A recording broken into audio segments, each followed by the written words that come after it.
श्री शिवाय नमस्तुभ्यम। हर हर महादेव। आप सभी का दिन शुभ और मंगलमय हो। भगवान महादेव और भगवान श्री हरि की कृपा हमेशा आपके जीवन में बनी रहे।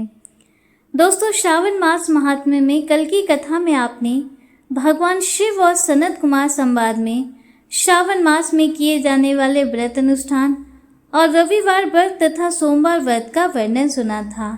आज की कथा में आप श्रवण करेंगे मंगला गौरी व्रत का वर्णन तथा व्रत कथा। आइए कथा प्रारंभ करते हैं। प्रेम से बोलिए गौरी पुत्र गणेश की जय। ईश्वर बोले, हे सनत कुमार, अब मैं अति उत्तम भौम व्रत का वर्णन करूंगा, जिसके अनुष्ठान करने मात्र से वैधव्य नहीं होता है। विवाह होने के पश्चात 5 वर्षों तक यह व्रत करना चाहिए। इसका नाम मंगला गौरी व्रत है। यह पापों का नाश करने वाला है। विवाह के पश्चात प्रथम श्रावण शुक्ल पक्ष में पहले मंगलवार को यह व्रत आरंभ करना चाहिए। केले के खंभों से सुशोभित एक पुष्प मंडल बनाना चाहिए और उसे अनेक प्रकार के फलों तथा रेशमी वस्त्रों से सजाना चाहिए। उस मंडप में अपने सामर्थ्य के अनुसार देवी की सुवर्णमयी अथवा धातु की बनी प्रतिमा स्थापित करनी चाहिए। उस प्रतिमा को 16 उपचारों से, 16 ध्रुवा दलों से, 16 चावलों से तथा 16 चने की दालों से मंगला गौरी नामक देवी की पूजा करनी चाहिए और 16 बत्तियों से 16 दीपक जलाने चाहिए। दही तथा भात का नैवेद्य भक्ति पूर्वक अर्पित करना चाहिए। देवी के पास ही पत्थर का सिल तथा लोढ़ा स्थापित करना चाहिए। 5 वर्ष तक इस प्रकार से करने के पश्चात उद्यापन करना या माता को वायन प्रदान करना चाहिए, जिसकी विधि आप सुनिए। अपने सामर्थ्य अनुसार एक फल प्रमाण सुवर्ण की अथवा उसके आधे प्रमाण की अथवा उसके भी आधे प्रमाण की मंगला गौरी की प्रतिमा निर्मित करानी चाहिए। अपनी शक्ति के अनुसार स्वर्ण आदि से बने तंदूल पूरित पात्र पर वस्त्र तथा रमणीय कंचू की ओढ़नी रखकर उन दोनों के ऊपर देवी की प्रतिमा स्थापित करनी चाहिए। पास में चांदी से निर्मित सिल तथा लोढ़ा रखकर माता को वायन प्रदान करना चाहिए। इसके बाद 16 सुवासिनियों को यत्नपूर्वक भोजन कराना चाहिए। हे विप्र, इस विधि से व्रत करने पर 7 जन्मों तक सौभाग्य बना रहता है और पुत्र पौत्र आदि के साथ संपदा विद्यमान रहती है। सनत कुमार बोले, प्रभु, सर्वप्रथम इस व्रत को किसने किया था और किसको इसका फल प्राप्त हुआ? हे शंभो, जिस तरह से मुझे इसके प्रति निष्ठा हो जाए, कृपा करके वैसे ही बताइए।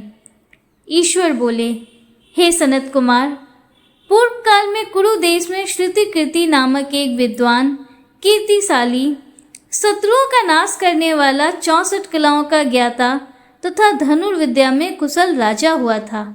पुत्र के अतिरिक्त अन्य सभी शुभ चीजें उस राजा के पास थीं। अतः वह राजा संतान के विषय में अत्यंत चिंतित हुआ और जब ध्यानपूर्वक देवी की आराधना करने लगा, तब उसकी कठोर तपस्या से देवी प्रसन्न हो गई और उससे यह वचन बोली, हे सुव्रत, वर मांगो। श्रुतकृति बोला, हे देवी, यदि आप मुझ पर प्रसन्न हैं तो मुझे सुंदर पुत्र दीजिए। हे देवी, आपकी कृपा से अन्य किसी भी वस्तु का अभाव नहीं है। उसका यह वचन सुनकर पवित्र मुस्कान वाली देवी ने कहा, हे राजन, तुमने अत्यंत दुर्लभ वर मांगा है, फिर भी कृपावश मैं तुम्हें अवश्य दूंगी।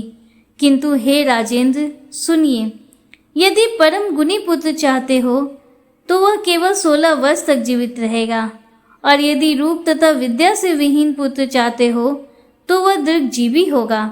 देवी का यह वचन सुनकर राजा चिंतित हो उठा और पुनः अपनी पत्नी से परामर्श करके उसने गुणवान तथा सभी शुभ लक्षणों से संपन्न 16 वर्ष की आयु वाला पुत्र मांगा।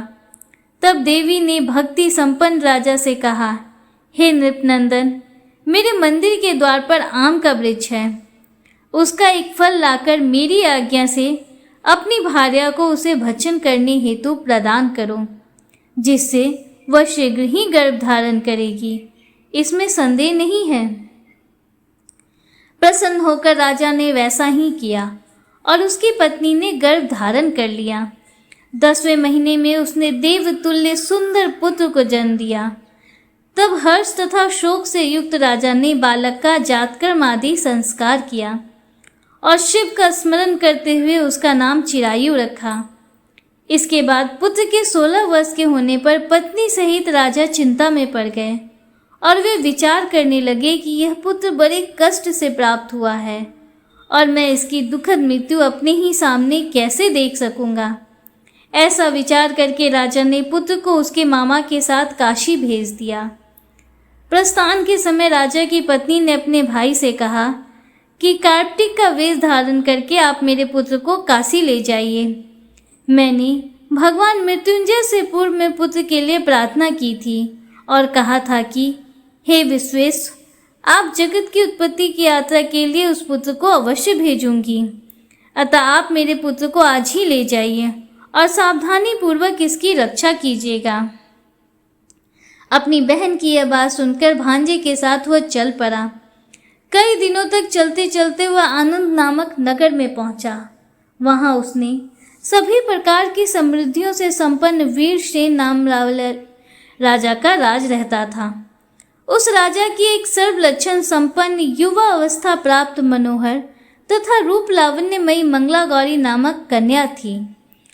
सभी उपमानों को तिक्ष करके सौंदर्य अभिवृद्धि को प्राप्त वह कन्या किसी समय सखियों के साथ नगर के उपवन में क्रीड़ा करने के लिए गई हुई थी।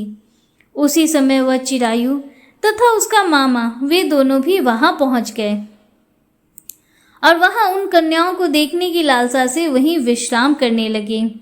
इसी बीच विनोद पूर्वक क्रीड़ा करती हुई उन कन्याओं में से किसी एक ने कुपित होकर राजकुमारी को रांडा यह कुवचन कह दिया। तब उस अशुभ वचन को सुनकर राजकुमारी ने कहा, तुम अनुचित बात क्यों बोल रही हो? मेरे कुल में तो इस प्रकार की कोई नहीं है। मंगला गौरी की कृपा से तथा उनके व्रत के प्रभाव से विवाह के समय जिसके सर पर मेरे हाथ से अक्षत पड़ेंगे, हे सखी, वह यदि अल्प आयु वाला होगा तो भी चिरंजीवी हो जाएगा। इसके बाद वह सभी कन्याएं अपने अपने घर चली गईं। उसी दिन राजकुमारी का विवाह था। ब्राह्मी देश के दृढ़ धर्मा नामक राजा के सुकेतु नाम वाले पुत्र के साथ उसका विवाह निश्चित किया गया था। वह सुकेतु विद्याहीन, कुरूप तथा बहरा था। तब सुकेतु के साथ आए हुए उन लोगों ने विचार किया कि इस समय कोई दूसरा श्रेष्ठ वर ले जाना चाहिए और विवाह संपन्न हो जाने के बाद वहां सुकेतु पहुंच जाए।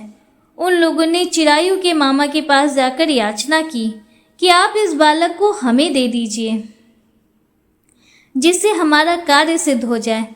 इस पृथ्वी पर परोपकार के समान दूसरा कोई धर्म नहीं है। उनकी बात सुनकर चिरायु का मामा मन ही मन बहुत प्रसन्न हुआ, क्योंकि उसने उपवन में पहले ही कन्या मंगला गौरी की बात सुन ली थी। फिर भी उसने एक बार कहा कि आप लोग इसे किस लिए मांग रहे हैं? कार्य की सिद्धि हेतु वस्त्र अलंकार आदि मांगे जाते हैं, वर तो कहीं भी नहीं मांगा जाता। तथापि आप लोगों का सम्मान रखने के लिए मैं इसे दे रहा हूँ। इसके बाद चिरायु को वहां ले जाकर उन लोगों ने विवाह संपन्न कराया।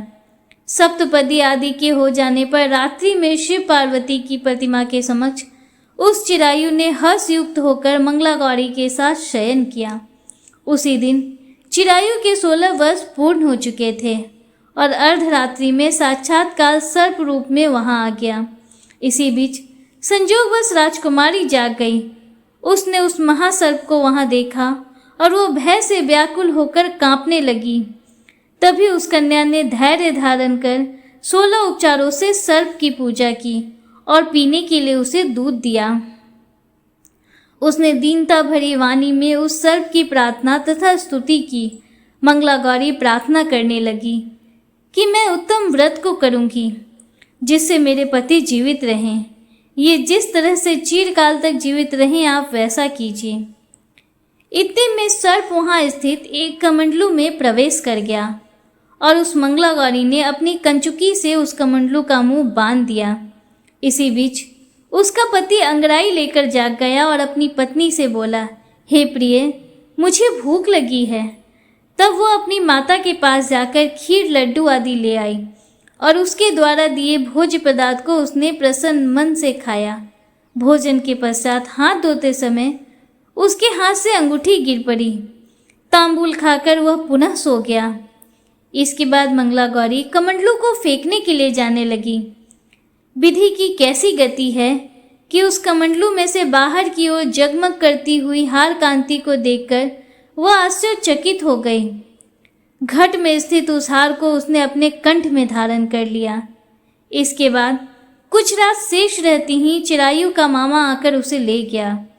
इसके बाद वर पक्ष के लोग सुकेतु को वहां ले आए। उसे देख मंगला गौरी ने कहा, यह मेरा पति नहीं है। तब उन सभी ने उससे कहा, हे शुभे, तुम ये क्या बोल रही हो? यहाँ तुम्हारा कोई परिचायक हो तो उसे हम लोगों को बताओ। मंगला गौरी बोली, जिसने रात्रि में 9 रत्नों से बनी अंगूठी दी है, उसकी उंगली में से डालकर परिचायक निशानी देख लें। मेरे पति ने रात्रि में मुझे जो हार दिया था, उसके रत्नों का समुदाय कैसा है, इस बात को यह बताए। यह तो कोई अन्य ही है। इसके अतिरिक्त रात्रि में आम सींचते समय उनका पैर कुमकुम से लिप्त हो गया था। वह मेरी जांघ पर आज भी विद्यमान है। उसे आप लोग शीघ्र देख लें। साथ ही रात में परस्पर भाषण तथा भोजन आदि जो कुछ किया गया था, उसे भी यह बता दे, तब यह निश्चय ही मेरा पति है। इस प्रकार उसका वचन सुनकर सभी ठीक है कहने लगे, किंतु जब एक भी बात न मिली, तब सभी ने सुकेतु को उसका पति होने से निषिद्ध कर दिया और वर पक्ष वाले जिस तरह से आए थे उसी तरह से चले गए। उसके बाद अपने वंश को बढ़ाने वाले महान यश से संपन्न तथा परम मनस्वी मंगला गौरी के पिता ने अन्न पान आदि का सत्र चलाया। उन्होंने वर पक्ष का वृतांत कानो कान सुन लिया कि स्वरूप से कुरूप होने के कारण लोगों के द्वारा किसी अन्य को वर के रूप में आदर पूर्वक लाया गया था। तब उन्होंने अपनी कन्या को पर्दे के भीतर बिठा दिया। उसके बाद 1 वर्ष बीतने पर यात्रा करके चिरायु अपने मामा के साथ यह देखने आया कि विवाह के बाद वहाँ क्या हुआ। तब उसे गवाह के भीतर से देखकर वह मंगला गौरी अत्यंत प्रसन्न हुई और माता पिता से बोली कि मेरे पति आ गए हैं। राजा ने अपने स्त्रीजनों को बुलाकर पूर्व में कहे गए सभी परिचायकों की निशानी को देखकर मंद मुस्कान वाली अपनी कन्या चिरायु को सौंप दी। राजा ने शिष्ट जनों को साथ लेकर विवाह का उत्सव कराया। इसके बाद राजा वीरसेन ने वस्त्र आभूषण आदि, सेना, घोड़े, रथ और अन्य भी बहुत सी सामग्रियां देकर उन्हें विदा किया। उसके बाद कुल को आनंदित करने वाला वह चिरायु पत्नी तथा मामा को साथ लेकर सेना के साथ अपने नगर पहुंचा। लोगों के मुख से उसे आया हुआ सुनकर उसके माता पिता को विश्वास नहीं हुआ। उन्होंने सोचा कि प्रारब्ध अनथ्या कैसे हो सकता है। इतने में वह अपने माता पिता के पास आ गया और स्नेह से परिपूर्ण वह चिरायु भक्ति पूर्वक उनके चरणों में गिर पड़ा। तब अपने पुत्र का मस्तक सूंघकर उन दोनों ने परम आनंद प्राप्त किया। पुत्र वधू मंगला गौरी ने भी सास ससुर को प्रणाम किया। तब सास उसे अपनी गोद में बिठाकर सारा वृतांत शीघ्रतापूर्वक पूछने लगी। हे महामुने, तब पुत्र बौद्ध वधू ने भी मंगला गौरी के उत्तम व्रत, महात्म तथा जो कुछ घटित हुआ वह सब वृतांत बताया। हे सनत कुमार, मैंने आपसे इस मंगला गौरी व्रत का वर्णन कर दिया। जो कोई भी इसका श्रवण करता है अथवा जो कोई इसे कहता है, उसके सभी मनोरथ पूर्ण हो जाते हैं, इसमें संदेह नहीं है। सूत जी बोले, हे ऋषियों, इस प्रकार शिवजी ने सनत कुमार को यह मंगला गौरी व्रत बताया और उन्होंने सभी कार्यों को पूर्ण करने वाले इस व्रत को सुनकर महान आनंद को प्राप्त। श्रावण मास में किए जाने वाले बुद्ध गुरु व्रत का वर्णन। ईश्वर बोले, हे सनत कुमार, अब मैं समस्त पापों का नाश करने वाले बुद्ध गुरु व्रत का वर्णन करूंगा, जिसे श्रद्धा पूर्वक करके मनुष्य परम सिद्धि प्राप्त करता है। ब्रह्मा जी ने चंद्रमा को ब्राह्मणों के राजा के रूप में अभिषिक्त किया। किसी समय उसने रूप तथा यौवन से संपूर्ण तारा नामक गुरु पत्नी को देखा। उसकी रूप संपदा से मोहित होकर वह काम के वशीभूत हो गया और उसे अपने घर में रख लिया। इस प्रकार बहुत दिन बीतने पर उसे बुद्ध नामक एक पुत्र हुआ, जो बुद्धिमान, सौंदर्यशाली तथा सभी शुभ लक्षणों से युक्त था। गुरु बृहस्पति को ज्ञात हुआ कि तारा चंद्रमा के घर में स्थित है। तब उन्होंने चंद्रमा से कहा कि मेरी पत्नी को वापस कर दो। अनेक तरह से समझाने पर भी जब चंद्रमा ने तारा को वापस नहीं दिया, तब बृहस्पति ने देवताओं की सभा में जाकर देवराज इंद्र को यह वृतांत बतलाया और कहा, हे शक्र, आप देवताओं के राजा हैं, अतः आपकी आज्ञा से आप उसे दिलाएं, अन्यथा उस चंद्रमा के द्वारा किया गया पाप आपको ही निसंदेह लगेगा, क्योंकि शास्त्र निर्णय के अनुसार प्रजा के द्वारा किए गए पाप को राजा भोगता है। पुराण में भी ऐसा कहा गया है कि दुर्बल का बल राजा होता है। गुरु का यह वचन सुनकर चंद्रमा ने कहा, मैं आपकी आज्ञा से तारा को तो दे दूंगा, किंतु इस पुत्र को नहीं दूंगा। शास्त्र के अनुसार विचार करके देवताओं ने उस बुद्ध को चंद्रमा को दे दिया। इसके बाद गुरु को उदास देखकर देवताओं ने उन दोनों को वर प्रदान किया, हे चंद्र, अब तुम घर जाओ, यह तुम्हारा भी पुत्र है और बृहस्पति का भी है। यह तुम्हारा पुत्र ग्रहों में प्रतिष्ठित होगा। हे सुराचार्य, आप यह दूसरा भी शुभ वर ग्रहण कीजिए कि जो बुद्धिमान व्यक्ति आप दोनों बुद्ध गुरु का व्रत मिलाकर करेगा, उसकी संपूर्ण सिद्धि होगी। यह सत्य है, इसमें संदेह नहीं। शंकर जी के लिए अत्यंत प्रिय श्रावण मास के आने पर जो लोग बुधवार तथा बृहस्पतिवार को पूजन व्रत करेंगे, उन्हें सिद्धि प्राप्त होगी। इस व्रत में दही तथा भात का नैवेद्य व्रत सिद्धि में मूल हेतु है। स्थान भेद से आप दोनों की मूर्ति लिखकर पूजन करने से भिन्न भिन्न फल प्राप्त होता है। यदि कोई हिंडोले के ऊपरी स्थान पर आप दोनों की मूर्ति लिखकर पूजन करे, तो वह सर्वगुण संपन्न तथा दीर्घायु पुत्र प्राप्त करेगा। यदि मनुष्य कोषागार में मूर्ति को लिखकर पूजन करता है, तो उसके कोष बढ़ते हैं और वे कभी क्षय को प्राप्त नहीं होते। इसी प्रकार पाकालय में पूजन करने से पाक वृद्धि और देवालय में पूजन करने से उनकी कृपा प्राप्त होती है।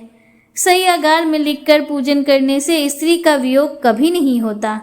धान्यगार में लिखकर पूजन करने से धान्य की वृद्धि होती है। इस प्रकार मनुष्य उन फलों को प्राप्त करता है। इस प्रकार 7 वर्ष तक करने के बाद उद्यापन करना चाहिए। उद्यापन से पहले दिन अधिवासन करके रात्रि में जागरण करना चाहिए। सुवर्ण की प्रतिमा बनाकर विधि पूर्वक 16 उपचारों से पूजन करने के पश्चात तिल, घृत, चारु और अपामार्ग तथा अस्वस्थ से युक्त समिधाओं से होम करना चाहिए। अंत में पूर्णाहुति देनी चाहिए। उसके बाद मामा व भांजी को प्रयत्न पूर्वक भोजन कराना चाहिए। इसके बाद ब्राह्मणों को तथा अन्य लोगों को भी भोजन कराना चाहिए। स्वयं भी भोजन करना चाहिए। इस विधि से 7 वर्ष तक करने पर मनुष्य सभी मनोरथों को प्राप्त कर लेता है। जो इसे विद्या की कामना से करता है, वह वेद व शास्त्र के अर्थों को जानने वाला हो जाता है। बुद्ध बुद्धि प्रदान करते हैं और गुरु बृहस्पति गुरुता प्रदान करते हैं। सनत कुमार बोले, हे भगवान, आपने जो ये कहा है कि इस अवसर पर मामा तथा भांजे को भोजन करना चाहिए, यदि बताने योग हो तो इसका कारण बताइए। ईश्वर बोले, हे सनत कुमार, पूर्व काल में अत्यंत दीन तथा दरिद्र कोई 2 ब्राह्मण थे। वे दोनों मामा भांजे थे। उदार पूर्ति हेतु परिश्रम पूर्वक भ्रमण करते हुए वो दोनों किसी नगर में अन्न मांगने के लिए गए थे। उन्होंने घर घर में श्रावण मास में प्रत्येक वार को उस वार का व्रत होते हुए देखा, किंतु कहीं भी बुद्ध गुरु का व्रत नहीं देखा। तब उन्होंने बहुत देर तक परस्पर विचार किया कि सभी वारों का व्रत तो सर्वत्र दिखाई पड़ रहा है, किंतु बुद्ध गुरु का कहीं नहीं। अतः चूंकि यह व्रत अनुचित है, इसलिए हम दोनों को करना चाहिए कि शुभ व्रत का अनुष्ठान आदर पूर्वक करें। किंतु हे सनत कुमार, इसकी विधि न जानने के कारण वे दोनों संशय में पड़ गए। तब रात्रि में उन्हें स्वप्न में इस व्रत की विधि दृष्टिगोचर हो गई। इसके बाद उन्होंने उसकी विधि के अनुसार व्रत को किया, जिससे उन्होंने अपार संपदा प्राप्त की। प्रतिदिन उनकी संपत्ति बढ़ने लगी और सभी लोगों को ज्ञात भी हो गई। इस प्रकार 7 वर्ष तक करके वे पुत्र व पौत्र आदि से संपन्न हो गए। उसके बाद उनके ऊपर प्रसन्न होकर बुद्ध व गुरु प्रकट हुए और उन्होंने उन दोनों को यह वर दिया, आप दोनों ने हम दोनों के निमित्त इस व्रत को प्रवर्तित किया है, अतः आज से कोई भी इस शुभ व्रत को करे, उसे व्रत की समाप्ति पर मामा तथा भांजी को प्रयत्नपूर्वक भोजन कराना चाहिए। इस व्रत के प्रभाव से उसे सभी कामनाओं की परम सिद्धि हो जाती है और अंत में चंद्र सूर्य पर्यंत उसका हमारे लोक में वास होता है। दोस्तों, शिव महामत में आज की कथा का समापन हुआ। उम्मीद है कि आगे की कथा के लिए आप कल भी हमारे साथ जुड़े रहेंगे। अगर वीडियो आपको अच्छा लगा हो तो वीडियो को लाइक कीजिए, दूसरों के साथ शेयर कीजिए, कमेंट में हर हर महादेव, जय श्री राधे कृष्णा जरूर लिखिए। अगर आप हमारे चैनल पर पहली बार आए हैं तो चैनल को सब्सक्राइब कीजिए, बेल आइकन जरूर प्रेस कीजिए, जिससे आगे भी आपको ऐसी ही रोचक जानकारियाँ मिलती रहें।